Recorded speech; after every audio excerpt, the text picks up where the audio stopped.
প্রিয় দেশবাসী, আপনারা জানেন দেশ এই মুহূর্তে একটি সংকটকালীন সময় পার করছে। ফ্যাসিস্ট শেখ হাসিনার বিরুদ্ধে এক দফা আন্দোলন এবং আন্দোলন পরবর্তী বিভিন্ন ধরনের সহিংসতার কারণে ইতিমধ্যেই আমরা ক্রান্তিকাল পার করছিলাম।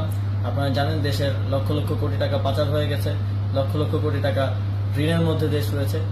এই মুহূর্তে আমরা দেশের দায়িত্ব নিয়েছি, কিন্তু 15 দিনের মাথায় একটি বড় প্রাকৃতিক এবং একই সাথে মানবসৃষ্ট দুর্যোগের মুখোমুখি আমরা হয়েছি। প্রবল বৃষ্টিপাত এবং ভারতের অববাহিকায় ডম্বুর গেট খুলে দেওয়ার ফলে বাংলাদেশে হঠাৎ ফ্ল্যাশ ফ্লাডের আকারে সেটি ফেনী, কুমিল্লা, নোয়াখালী সহ দেশের প্রায় 10টিরও উপরে জেলায় আঘাত হানে। ভারত কোনো প্রকার সতর্কতা ছাড়াই এই গেটটি খুলে দেয়। প্রায় 31 বছর পর প্রথমবারের মতো এই গেটটি খোলা হয়। তো আমরা উদ্বেগ প্রকাশ করছি এবং একই সাথে সারা দেশের সকলকে জাতীয় ঐক্য গঠন করে এই সংকট মোকাবেলায় এগিয়ে আসার আহ্বান জানাচ্ছি।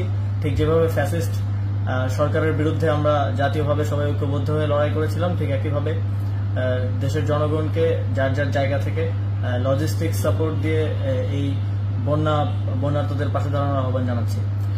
আপনারা জানেন ইতিমধ্যেই আমাদের ত্রাণ ও দুর্যোগ ব্যবস্থাপনা মন্ত্রণালয় কাজ করে যাচ্ছে এবং যুব ও ক্রীড়া মন্ত্রণালয় থেকে আমাদের প্রায় 18,500 যে রেজিস্ট্রেড যুব সংগঠন আছে তাদেরকে আমরা নির্দেশনা দিয়েছি তারা যেন বন্যার্তদের পাশে দাঁড়ায়। একই সাথে বৈষম্যবিরোধী ছাত্র আন্দোলনের সমন্বয়করা ত্রাণ সংগ্রহ করছেন টিএসসিতে এবং প্রায় 50টি বোট তারা বন্যা দুর্গত এলাকায় পাঠিয়েছেন উদ্ধার কার্যের জন্য এবং আরো 200টি বোট আজকে যাওয়ার কথা।